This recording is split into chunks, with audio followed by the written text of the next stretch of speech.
I never thought my marriage would come to this. For 13 years, Olivia and I had what most would call a perfect life together. We met in our mid-20s, both ambitious, both hungry for success, and most importantly, we had an undeniable connection. I was drawn to her sharp mind, her confidence, and the way she could light up a room with just her presence. She was my best friend, my partner, my everything. Our life together was built on routine, mutual respect, and a deep understanding of each other's needs. We were a team, balancing our careers and personal lives with ease. Olivia was a marketing executive for a prestigious firm, and I ran a consulting business from home, allowing me the flexibility to handle more of the day-to-day responsibilities. Our home was an elegant, well-maintained house in the suburbs, far enough from the chaos of the city but close enough to keep us connected to the pulse of it. We traveled frequently, indulging in weekend getaways and spontaneous trips, always eager for new experiences. We had conversations about everything, our dreams, our fears, our future. We talked about children, though we both agreed to wait until we were more established before taking that step. We had built something stable, something enviable, or so I thought. Looking back, I can pinpoint when things began to shift. It was subtle at first, hardly noticeable, a shift in Olivia's demeanor, a slight distance between us that I dismissed as work-related stress. She started spending more time with her colleagues, going out for drinks more often, coming home late, her energy different. She would still smile, still kiss me on the cheek, but something was off. At first, I chalked it up to a phase. Work had always been demanding for her, and I assumed she was just caught up in a hectic schedule. But then, she started bringing up the idea of exploring new aspects of our relationship. She spoke about couples who thrived in unconventional dynamics, about how marriage could evolve beyond traditional expectations. She was subtle, but persistent. Then came the conversation that changed everything. Olivia sat across from me one evening, her expression calm yet expectant. She told me she had been doing a lot of thinking, about our marriage, about monogamy, about what it meant to be truly fulfilled. And then she said it. She wanted an open marriage. The words hit me like a punch to the gut. I stared at her, trying to comprehend the weight of what she was asking. She painted it as a way to strengthen our bond, to bring excitement into our lives, but I saw it for what it was, a way for her to explore something, or someone, without the guilt. I refused. Without hesitation, without a second thought. The very foundation of our marriage was trust, and in my mind, what she was asking for would dismantle everything we had built. I told her I loved her, but I couldn't share her. She seemed disappointed but not surprised. She nodded, said she understood, but there was something in her eyes I couldn't read. A quiet resignation, perhaps. After that, things didn't go back to normal. If anything, they became worse. Olivia withdrew, but not completely. She still played the role of a loving wife, still went through the motions, but I could feel her slipping away. And in my naivety, I thought my refusal had put an end to her desires. I was wrong. In the weeks that followed Olivia's proposal, I tried to convince myself that things would settle back into place. That she would eventually let go of whatever had driven her to suggest an open marriage, and we would continue as we always had, stable, secure, together. But as much as I wanted to believe that, the reality was impossible to ignore. The distance between us was growing, stretching into something unfamiliar, something unsettling. She wasn't outright cold. She still spoke to me, still kissed me before leaving for work, still laughed at my jokes. But it all felt forced, like she was performing a role rather than truly engaging with me. Her presence in our home became more like an echo of what it had been, there, but hollow. She started going out more. At first, it was casual, a few extra happy hours with coworkers, networking events that ran later than usual. I wanted to be understanding, to not come across as controlling, so I said nothing. But then came the weekends. Nights out with friends I had never heard of before, events she never used to attend. When I asked about them, she would answer with just enough detail to satisfy basic curiosity, but never enough to invite deeper conversation. I told myself she just needed space. That maybe, after the conversation about opening our marriage, she was trying to find fulfillment in ways that didn't involve crossing boundaries. But there was something in her behavior that gnawed at me, something I couldn't quite name. It wasn't just the time apart, it was her attitude when she was home. She stopped reaching for me in bed. It wasn't immediate, but over time, the intimacy that had once come so naturally between us began to dwindle. At first, it was exhaustion from work. Then it was stress. Then, eventually, no excuse at all, just silence where there used to be connection. I tried to fix it.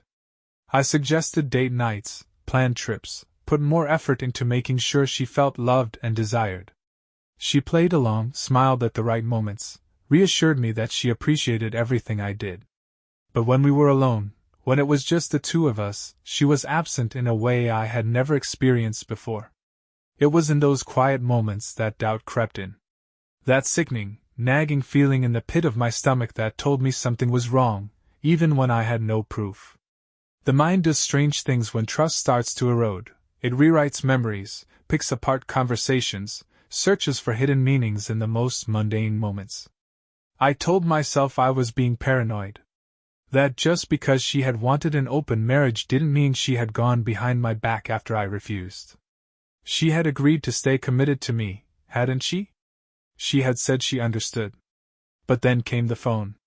One evening, while she was in the shower, her phone buzzed on the nightstand.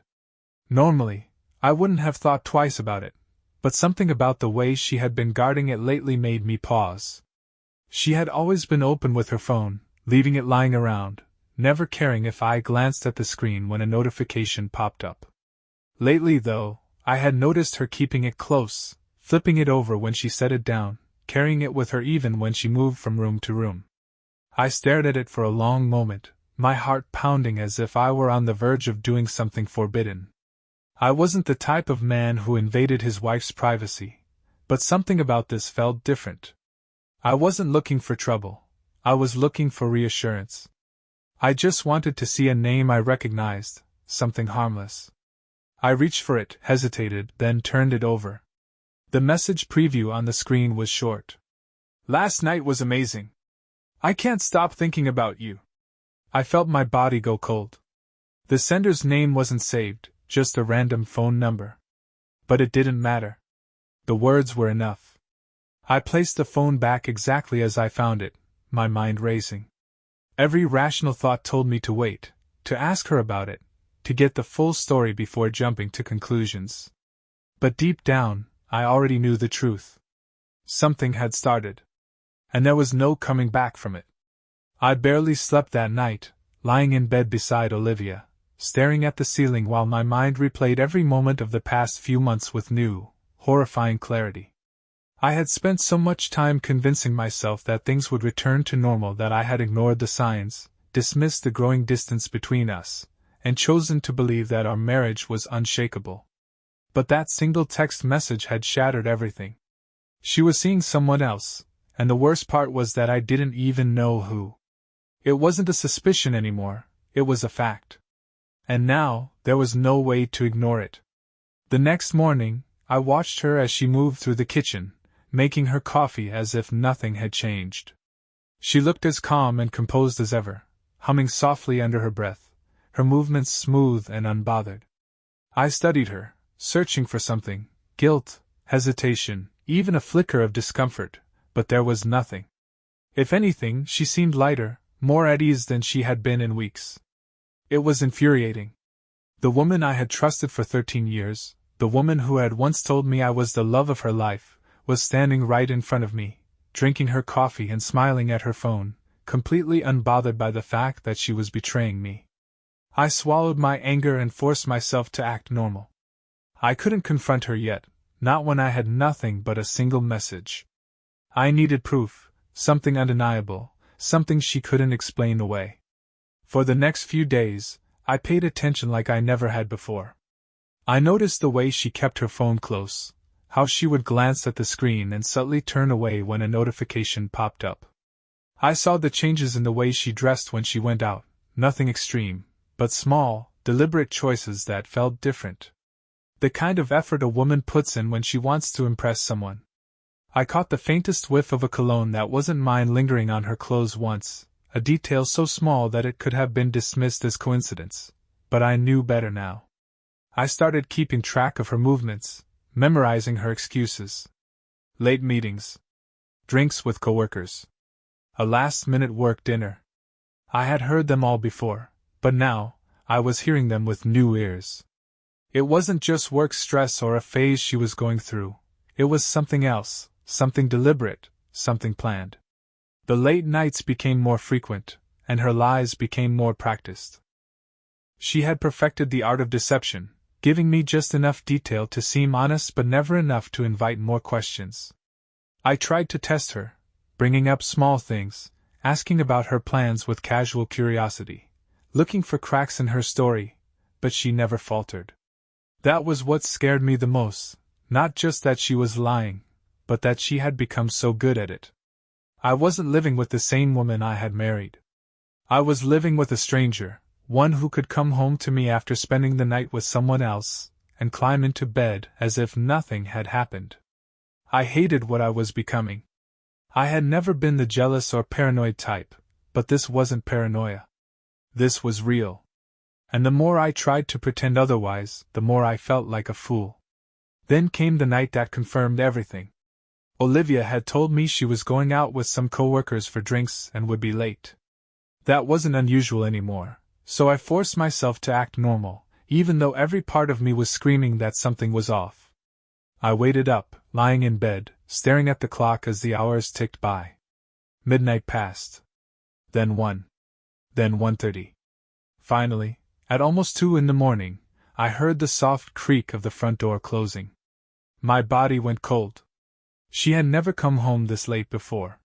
For a moment, I stayed where I was, listening to the faint rustling of her moving around in the hallway. Then, something made me get up. I walked over to the living room window, careful not to make a sound, and looked outside. Her car was in the driveway, but there was another vehicle parked down the street, a sleek, dark-colored sedan. Just as I spotted it, the headlights flickered on for a brief second before the car pulled away. My stomach twisted. She had been dropped off. She hadn't driven herself home.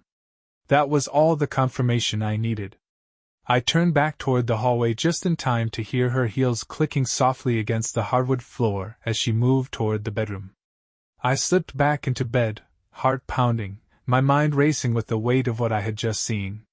Seconds later, she climbed in beside me, her body warm against the cool sheets.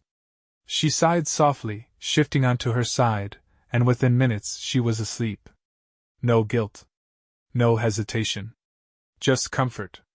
That was the moment I knew there was no coming back from this. She was living a double life, right under my nose, and she wasn't even afraid of being caught. She had convinced herself that she was untouchable, that I would never suspect a thing. That thought sent a slow, burning rage through me. I had spent weeks pretending I didn't notice, forcing myself to believe her lies, convincing myself that I was imagining things.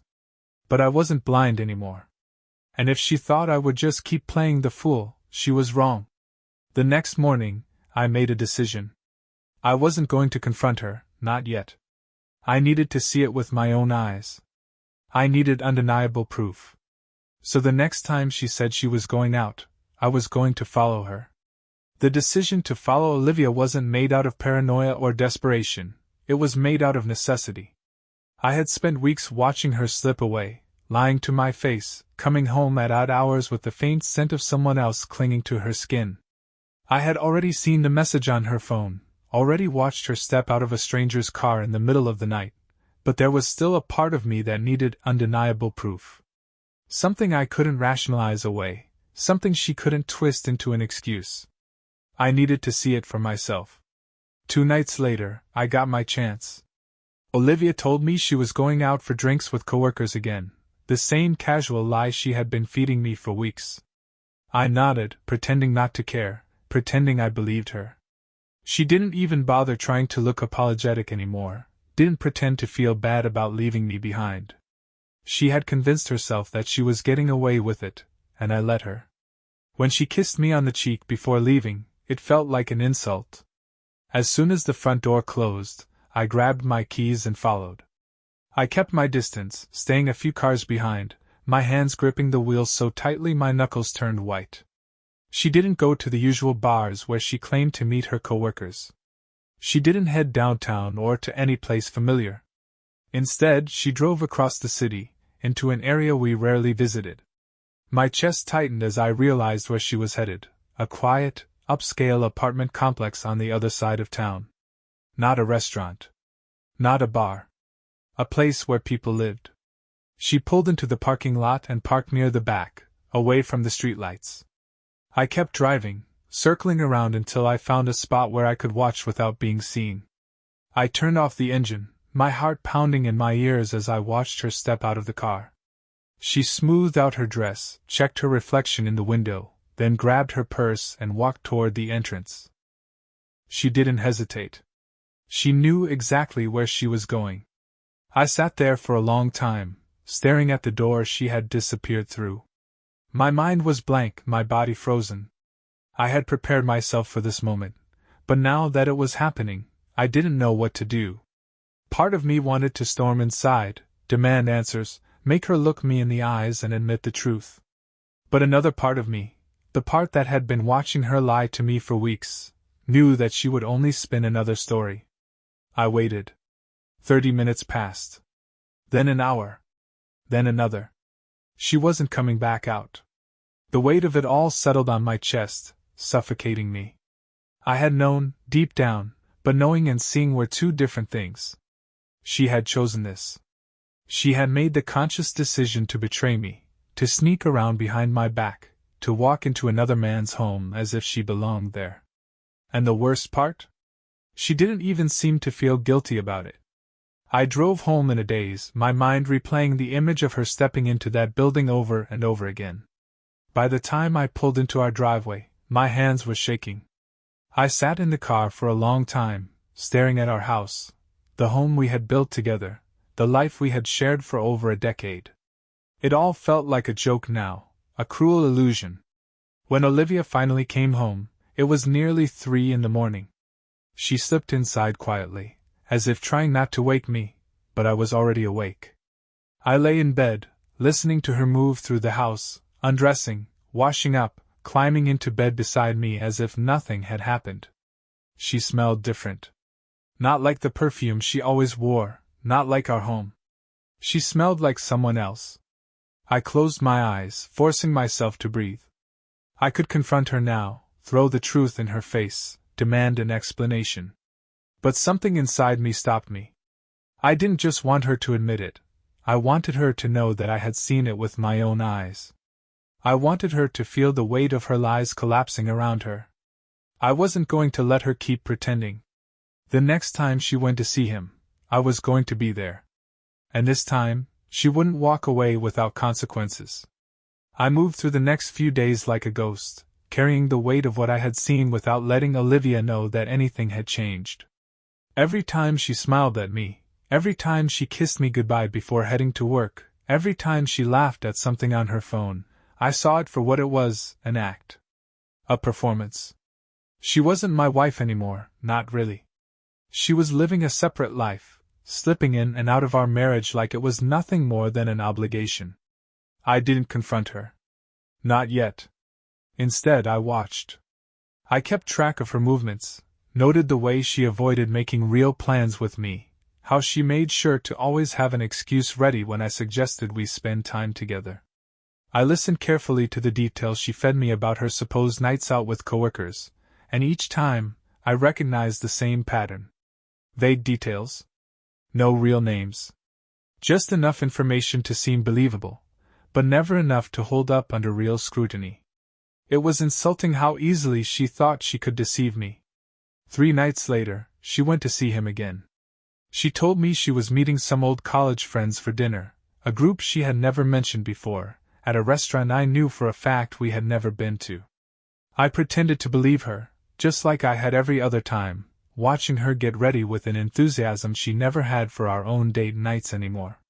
She spent extra time in front of the mirror, carefully applying makeup, choosing a dress that I knew she hadn't worn for me in months. When she walked out the door, she didn't even look back. I gave her a 10-minute head start before following. My pulse was steady, my mind eerily calm. There was no more doubt, no more need for speculation. I wasn't doing this to uncover the truth. I already knew the truth. I was doing this to force myself to accept it, to strip away whatever hopes still clung to the edges of my thoughts. She took the same route as before, heading toward the apartment complex across town. I followed from a safe distance, my grip tight on the steering wheel. When she pulled into the parking lot, she parked in the same secluded corner, stepping out of the car with the same deliberate movements, smoothing out her dress before making her way toward the building. This time, though, I didn't just sit and watch. I parked my car a few spaces away and got out, keeping my distance but close enough to follow. I stayed in the shadows, watching as she walked up to the entrance and pulled out her phone. A few seconds later, the front door buzzed open, and she stepped inside. Whoever she was meeting had been expecting her. I hesitated only a moment before making my way to the building's entrance, my heart hammering against my ribs. A security panel was mounted beside the door, requiring a code or a buzz-in to gain access. I knew I couldn't follow her in, not yet. Instead, I waited. It took less than 2 minutes before someone else arrived, a young couple, laughing softly as they approached the door. I moved with them, walking just close enough to look like I belonged, slipping inside before the door shut behind them. They didn't even glance in my direction. The hallway was quiet, the air thick with the scent of fresh paint and cleaning products. I walked slowly, listening, looking for any sign of her.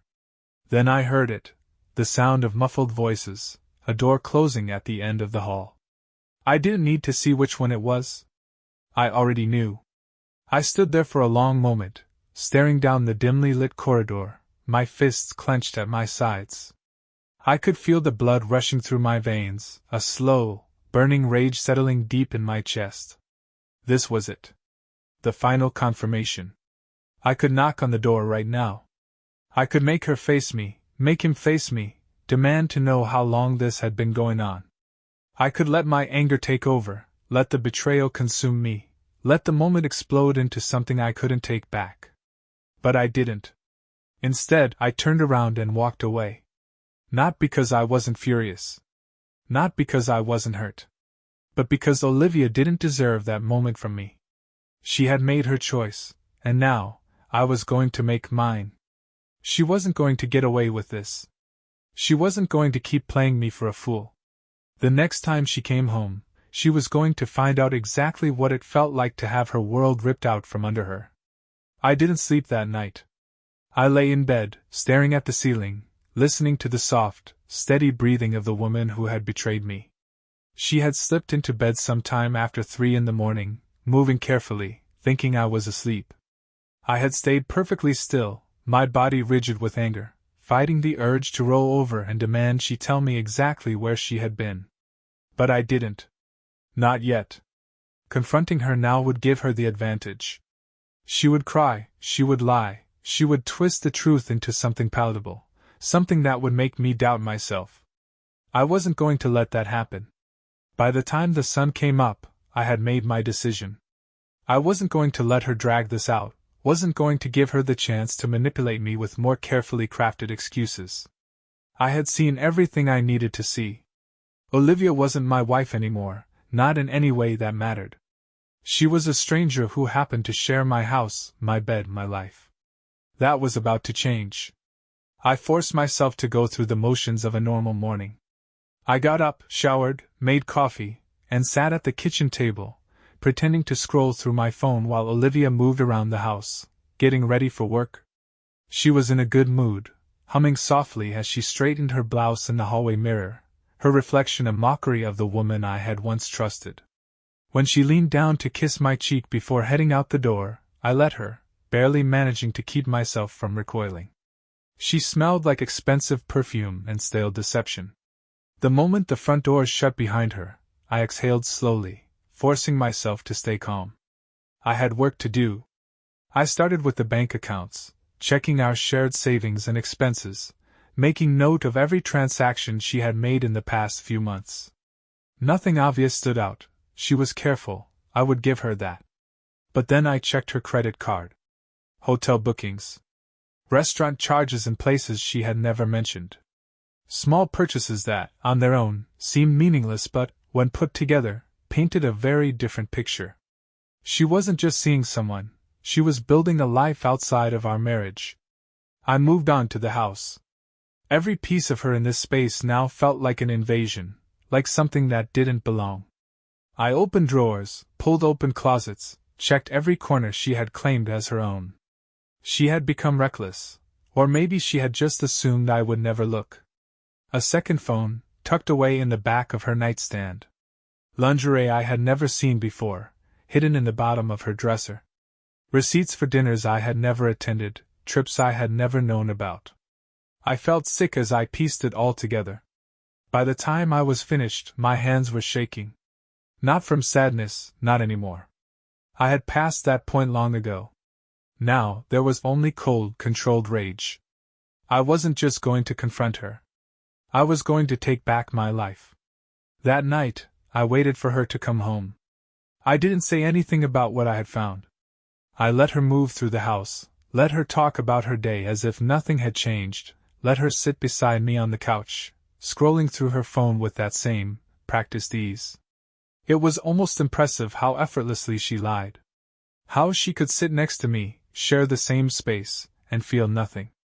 I wondered if she had ever loved me at all. When she finally went to bed, I stayed behind, sitting in the dark, staring at the empty space where she had been. My decision was final now. The next time she left to see him, she wouldn't have a home to come back to. I woke up the next morning with a sense of finality that I hadn't felt in weeks. There was no more questioning, no more uncertainty. I knew exactly what needed to be done, and I was going to do it. Olivia had made her choice the moment she stepped into another man's bed, and now it was time for me to make mine. I wasn't going to be the pathetic husband who let himself be strung along, waiting for her to come clean. I was going to end this on my terms. I spent the morning preparing. I gathered every piece of evidence I had collected, her credit card statements, the second phone I had found in her nightstand, the messages I had copied before putting it back exactly as I found it.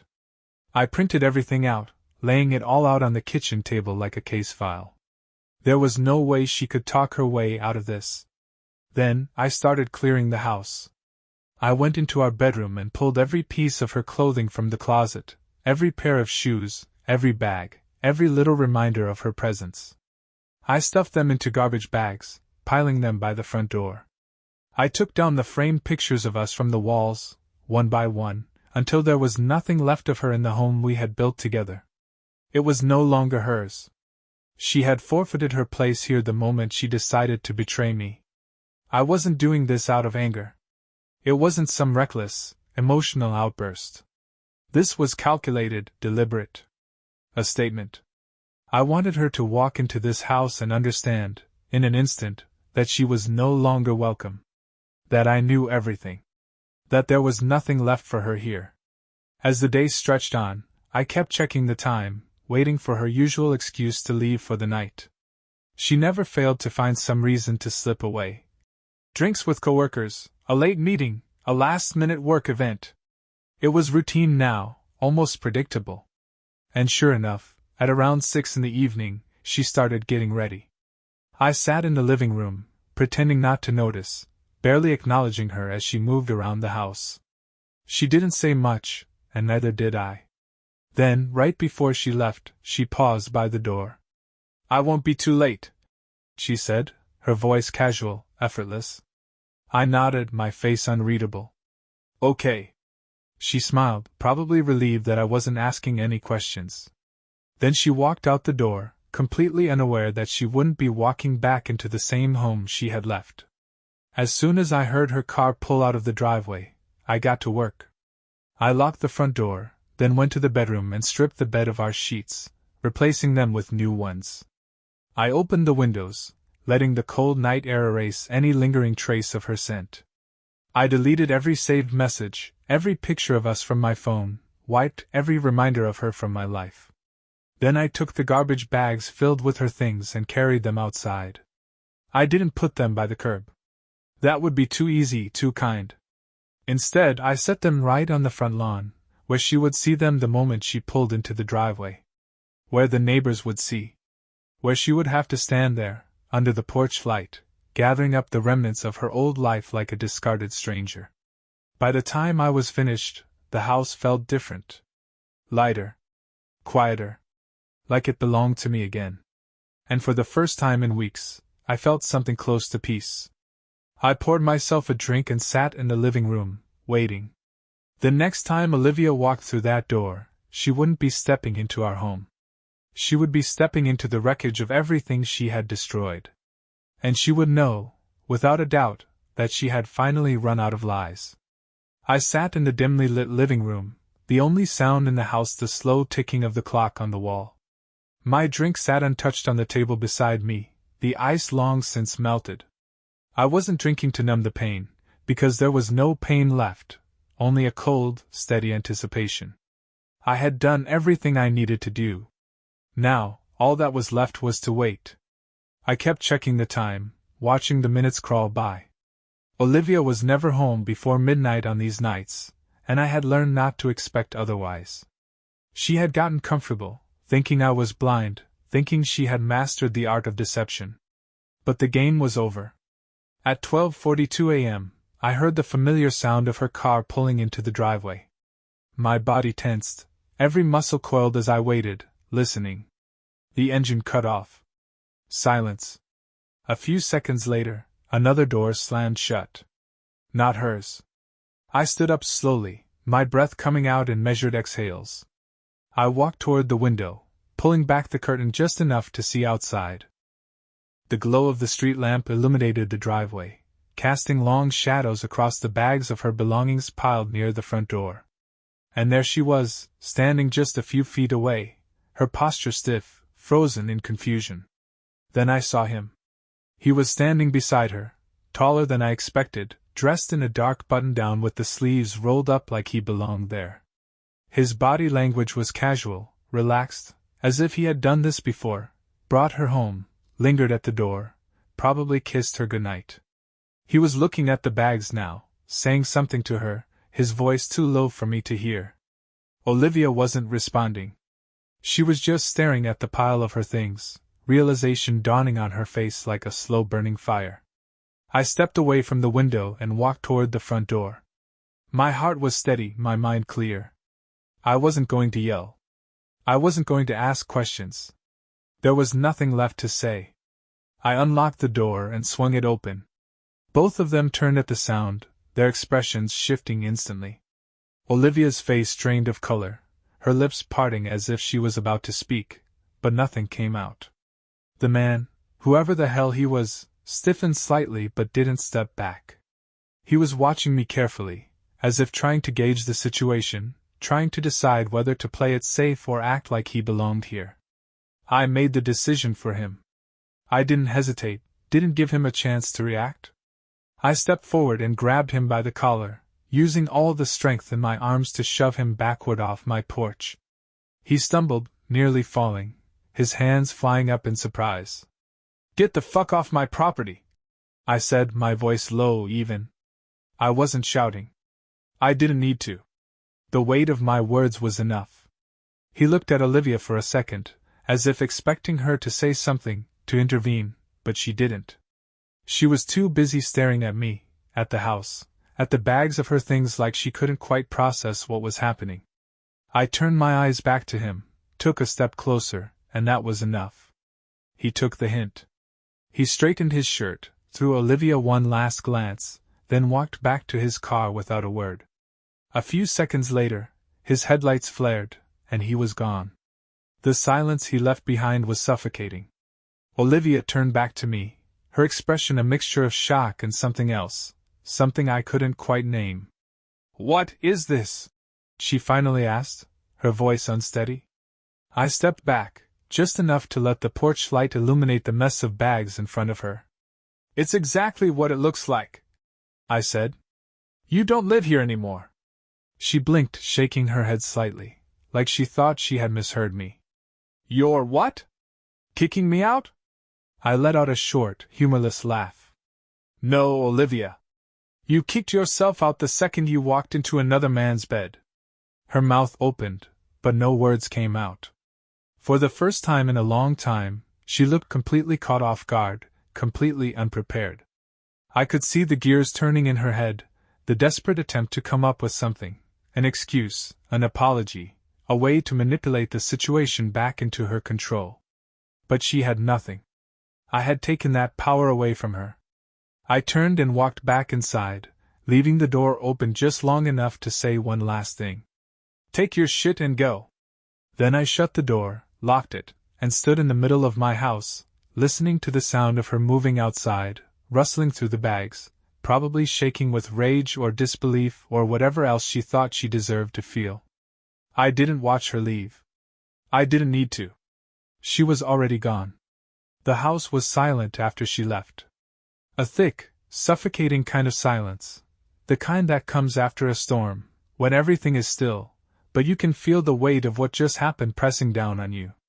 I stood in the middle of the living room, staring at the closed front door, my breathing steady, my hands loose at my sides. I should have felt something. Relief, anger, satisfaction. But there was nothing. Just emptiness. I didn't watch Olivia drive away. I didn't care where she went. That part of my life was over, and I had no intention of letting her drag me back into it. She had made her choice. Now she had to live with it. I sat down on the couch, exhaling slowly. My body felt heavy, weighed down by exhaustion that I hadn't allowed myself to feel until now.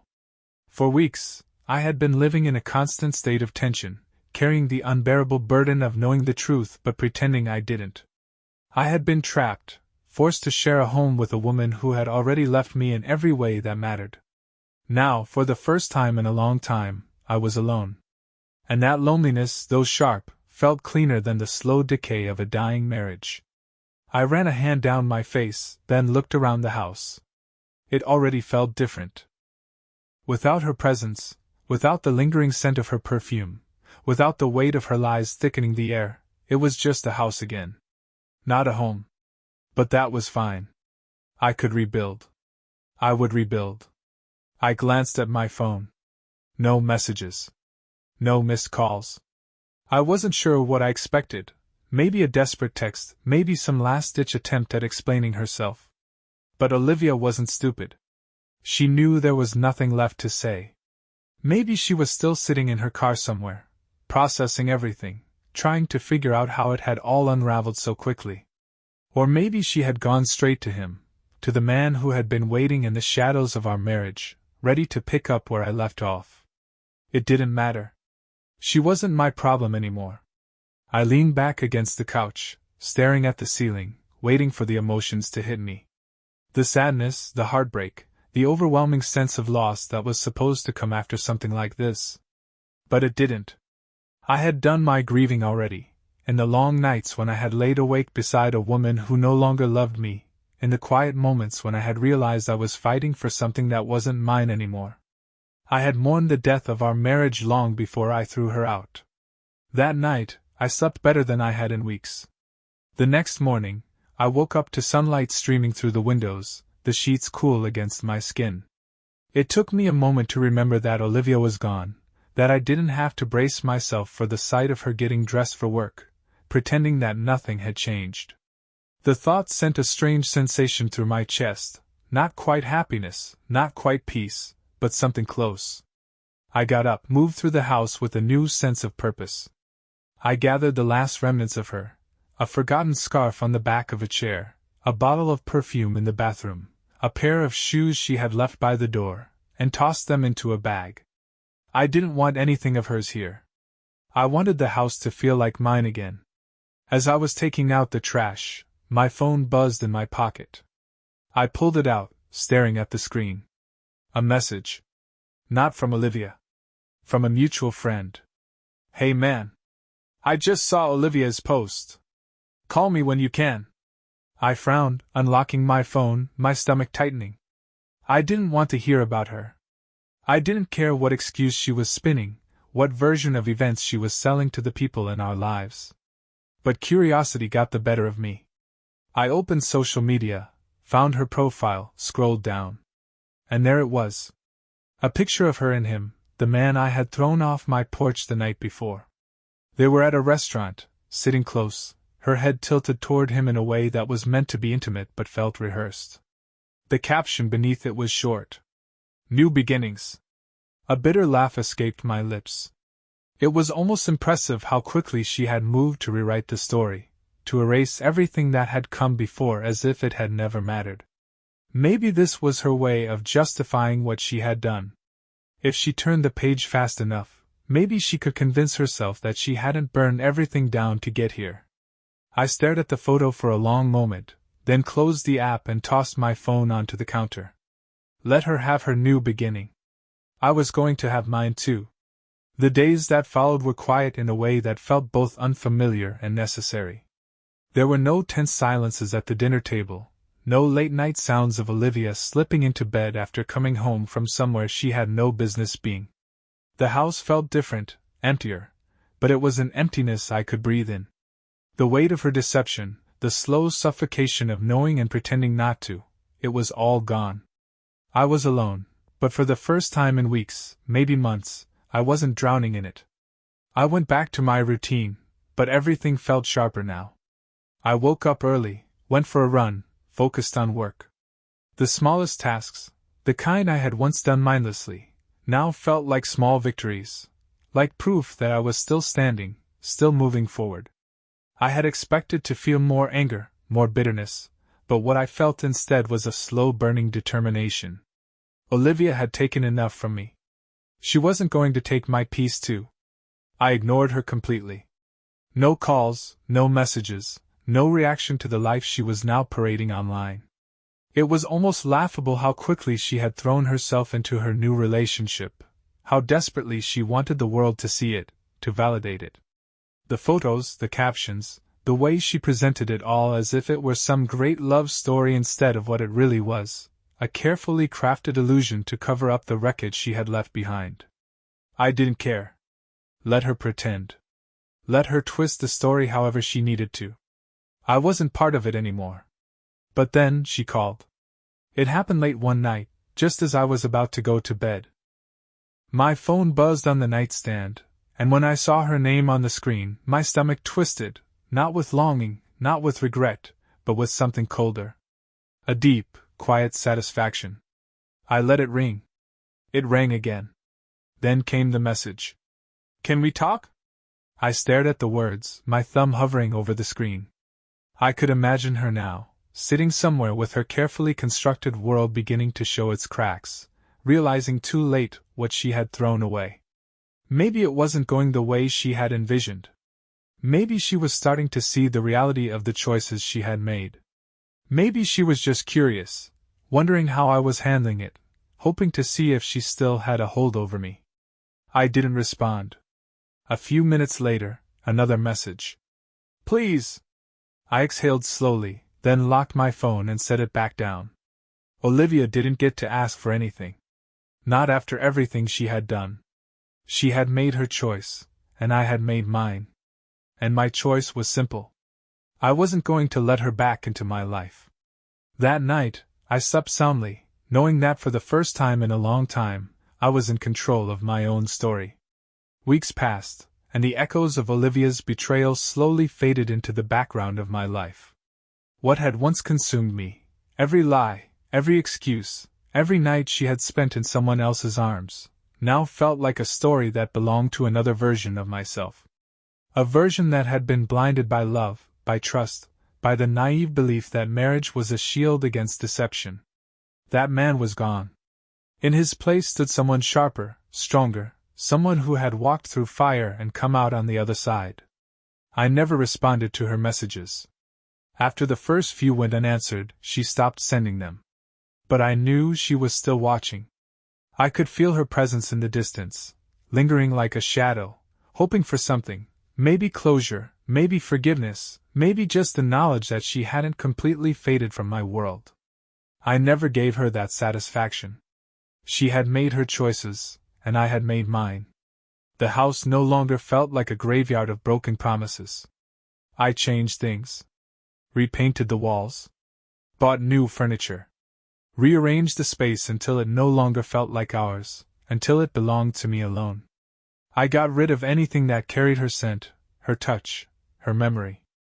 Every day, I reclaimed something, whether it was a room, a habit, a simple moment of peace that no longer belonged to the past. I saw her once by accident. I was leaving a cafe when I spotted her across the street, walking beside him, the man who had stood in my driveway the night I threw her out. They weren't holding hands. There was a distance between them, something off in the way they moved together. She looked different, too. A little thinner. A little more tired. When she turned her head and caught sight of me, her steps faltered. For a brief second, our eyes met. There was no anger in her face, no arrogance, no triumph. Just something hollow. Something regretful. She hesitated, as if debating whether to come over, whether to say something. I didn't give her the chance. I turned and walked away. She was my past. That was all she would ever be. By the time I got home that evening, I felt lighter. The weight of it all, her lies, her choices, the destruction she had left in her wake, wasn't mine to carry anymore. She had spent months sneaking around, thinking she was in control, thinking she was rewriting the story of our marriage on her terms. But she had been wrong. This was my story. And I had already written her out of it.